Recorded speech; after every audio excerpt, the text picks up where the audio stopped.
السلام عليكم ورحمة الله تعالى وبركاته أعزائي التلاميذ، مرحبا بكم في هذا الفيديو إن شاء الله اللي غادي نحاول نقدمو فيها لو شابيتر ديال نومبر كومبلكس. على بركة الله غادي نحاولو نبداو بهاد لو تhéorème admis. Nous allons commencer d'abord par le théorème admis suivant. Il existe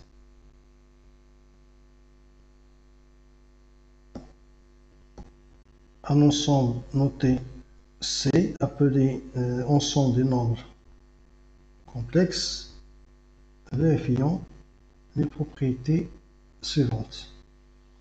L'ensemble C contient R, c'est-à-dire R est inclus dans l'ensemble C. La deuxième propriété, il existe dans C un élément I non réel tel que I carré égale moins 1. On sait déjà que la puissance carrée de deux nombres réels, x, pour tout x dans R, c'est ça.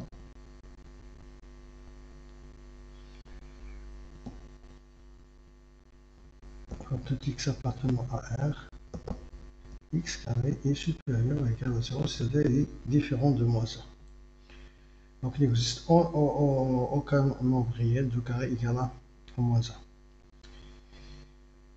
La troisième propriété caractérisant l'ensemble C, donc tout nombre complexe Z s'écrit d'une manière unique. d'une manière unique sur la forme Z égale A plus IB, avec A et B sont deux nombres réels. Il faut faire attention, il faut bien noter que A et B appartenant à R. La quatrième propriété, C est muni de l'addition et de la multiplication qui possèdent les mêmes propriétés que celles de l'addition et la multiplication dans R. Donc tout d'abord, donc ils sont des propriétés caractérisant les deux opérations, la multiplication et l'addition dans R. Pour l'addition, donc elle est commutative dans R, c'est-à-dire pour deux nombres réels A et B, A plus B égale B plus A. Et pour tout nombre réel A, 0 plus A égale A plus 0 égale à A. C'est-à-dire 0 est l'élément neutre de l'addition. L'addition est associative, c'est-à-dire A plus B entre parenthèses plus C égale A plus entre parenthèses B plus C. Donc de même, l'addition dans C aussi possède les mêmes propriétés. Donc l'addition est commutative, 0 comme élément neutre, et il est associatif aussi dans C, comme dans R. Et la multiplication est aussi commutative, donc A fois B, c'est-à-dire A fois B égale B fois A. Et elle possède un élément neutre, c'est 1, donc A fois B égale B fois 1 égale B pour tout B dans R. Elle est associative aussi, c'est-à-dire A fois B entre parenthèses fois C égale A fois B fois C entre parenthèses. Et la multiplication est distributive par rapport à l'addition, c'est-à-dire A fois B plus C égale A fois B plus A fois C. Et de même, pour la multiplication dans C, elle est commutative, elle est un comme élément neutre, elle est associative et distributive par rapport à l'addition. Donc tout ce qui concerne donc, les calculs dans R, donc il est valable aussi dans C, donc comme les entités remarquables, la factorisation, les développements que vous avez déjà fait dans R sont aussi donc valables dans C. On passe maintenant à la suite de ce chapitre. Donc on passe à la définition et notation suivante. Donc, on a déjà parlé de l'écriture d'un nombre complexe, Z. Donc, si Z égale A plus IB, avec A et B sont deux nombres réels, cette écriture de Z s'appelle une écriture algébrique, ou la cartésienne, mais pour nous, donc, nous allons utiliser ce terme algébrique. Donc, chaque nombre complexe admet une seule écriture algébrique se forme A plus IB avec A et B appartenant à R. Le nombre réel A s'appelle la partie réelle de Z, notée par RE de Z. B est appelée la partie imaginaire de Z, on note imaginaire IMZ. Z est appelé imaginaire pur, il faut bien noter ça, c'est la partie réelle de Z égale à 0 et imaginaire appartient à R. C'est-à-dire donc l'ensemble des nombres imaginaires est noté par l'ensemble des nombres imaginaires purs se note IR et défini ainsi. Donc c'est l'ensemble des nombres qui s'écrit sous la forme Y avec Y un nombre réel. Il faut faire attention, Y un nombre réel. Par exemple, si Z égale 2 plus I et racine de 2, alors la partie réelle de Z c'est 2, la partie imaginaire c'est racine de 2. Si Z égale à 4 moins 3i, la partie réelle c'est 4, la partie imaginaire c'est moins 3. Soit Z un nombre complexe, on a les équivalences suivantes. Z est réel, équivalent à la partie imaginaire de Z égale 0. Et pour que Z soit imaginaire pur, il faut que sa partie réelle soit égale 0.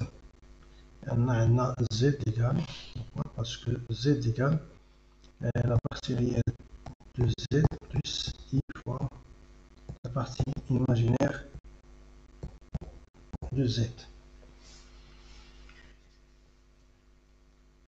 On passe maintenant à la propriété suivante, donc l'égalité de deux nombres complexes sous forme algébrique.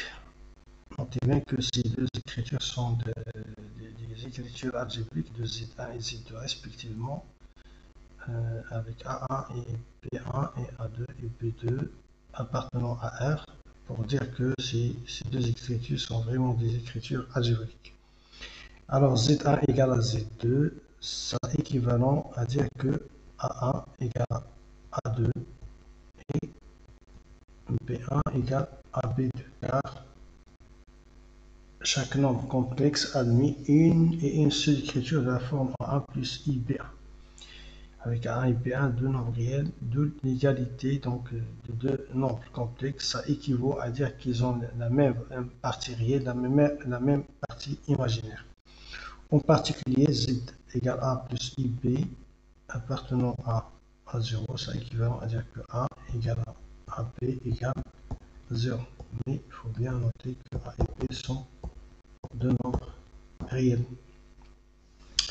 Donc attention, donc ces remarques. Donc l'écriture Z égale A plus IB ne désigne une forme algébrique, voilà, ne désigne la forme algébrique que si A et B sont réels. Les nombres complexes n'ont pas de signe, c'est-à-dire il n'y a pas de comparaison entre les nombres complexes. Donc déjà, toutes les astuces de calcul que vous avez déjà fait dans R sont aussi valables dans C, pardon, et les entités remarquables, factorisation, les développements, etc. Et les suites, par exemple, les suites géométriques, arithmétiques, la somme des termes successifs de ces deux types de suites. Mais la notion d'ordre que vous avez utilisé dans R n'a aucun sens dans C. Donc on ne peut pas comparer d'un nombre complexe, on ne parle pas d'un nombre complexe supérieur ou égal à un autre. Et donc la notion de signe n'a aucun sens dans C. La partie imaginaire de A plus IB est égale à B et non IB. Mais il faut bien noter que A et B appartenant à R. On passe maintenant à quelques exemples concernant donc ces premières définitions et propriétés sur les nombres complexes. Écrire sous forme algébrique chacun des nombres complexes suivants. On commence par Z1, donc Z1 égale 2 plus 3i moins 5 moins 4i.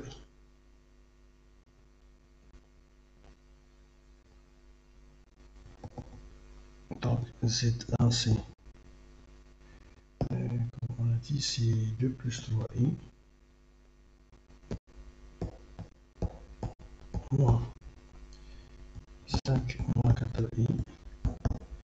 Donc ça égale à 2 plus 3i moins 5 plus 4i est égal, donc c'est moins 3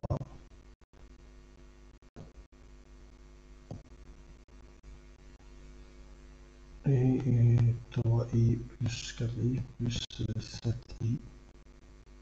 Voilà donc l'écriture algébrique de Z1 pour Z2. Donc Z2 ça fait combien?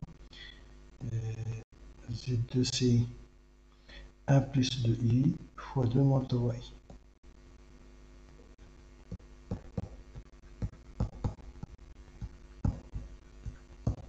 En développant, donc ça donne donc 1 fois 2 c'est 2 moins 1 fois 3i, donc c'est moins 3i plus 4i moins 6i au carré. Et notez bien que i carré égale à moins 1, ça donne 2 moins 3i plus 4i c'est moins i. Et pardon, c'est plus i. Et moins 6i carré, i carré c'est moins 1 fois moins 6 c'est plus 6. Donc ça donne 2 plus 6 c'est 8 plus i.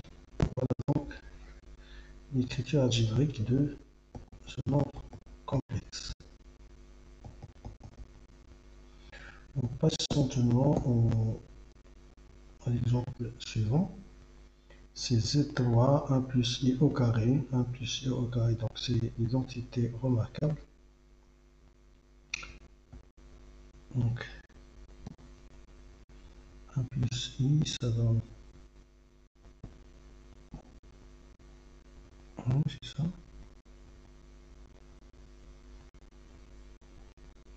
Voilà.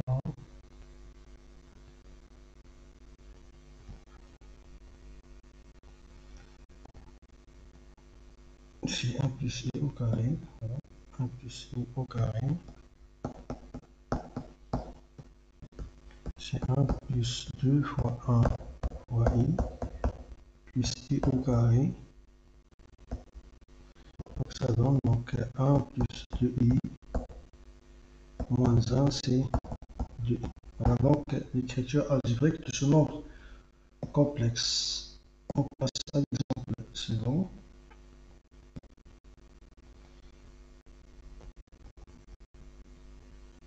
C'est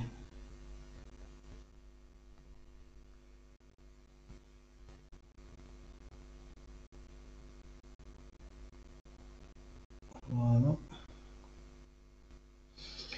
c'est 1 moins I au carré, donc de la même façon.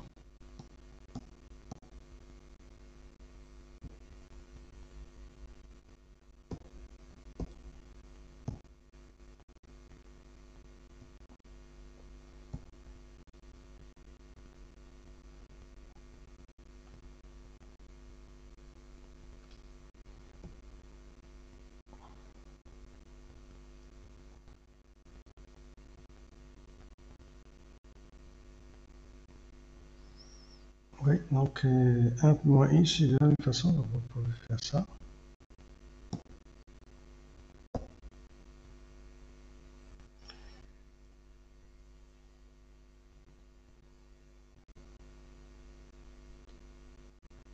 Voilà.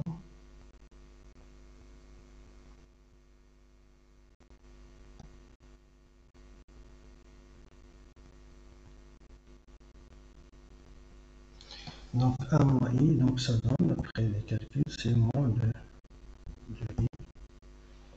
On passe maintenant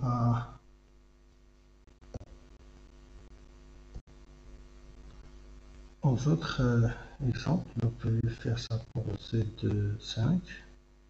Donc vous pouvez utiliser l'identité a plus b à la puissance 3.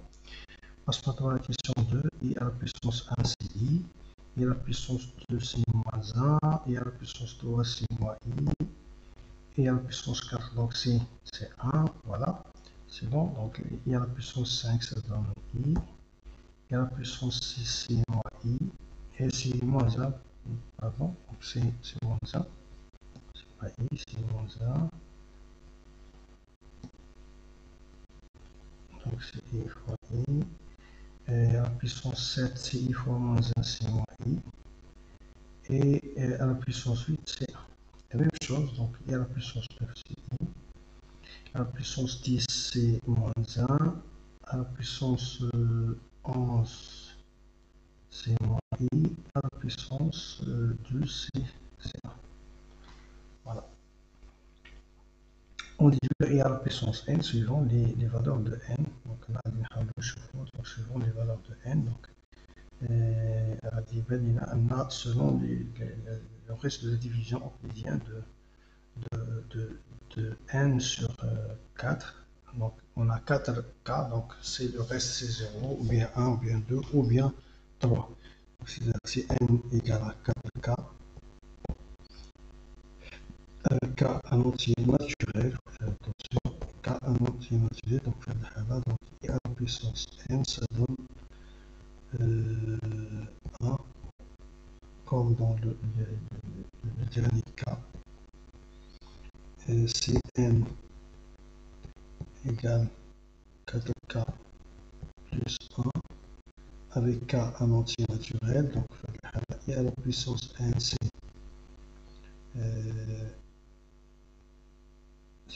ça fait combien? C'est i. Ça. Et si n égale 4k plus 2, donc avec k un entier naturel, ça donne donc i à la puissance n, c'est moins 1. Et si n égale 4k plus 3 avec k un entier naturel, alors dans ce cas, i à la puissance n égale, ça fait combien? C'est moins i. Voilà. Voilà les calendres. Donc, il faut d'abord i à la puissance 2021 et à la puissance 2020. 2022 pour donc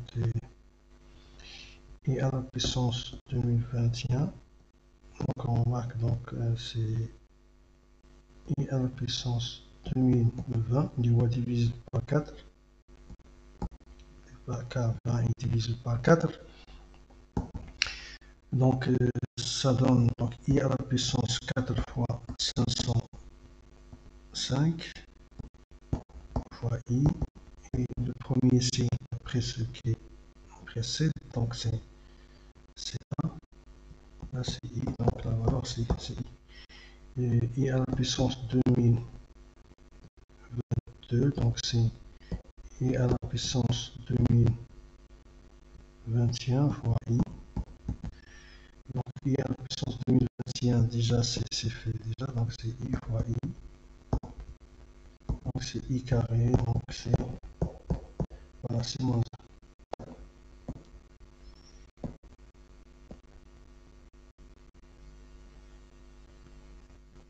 Et ce qui reste donc dans la troisième question, donc vous pouvez faire ça.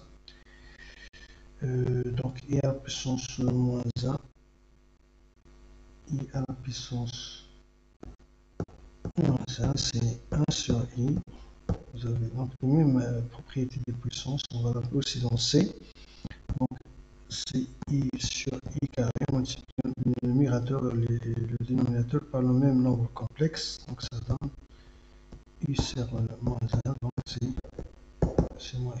Les autres questions, vous pouvez les faire. Merci pour votre attention. La prochaine vidéo est consacrée au conjugué et au module d'un nombre complexe. Merci une autre fois pour votre attention.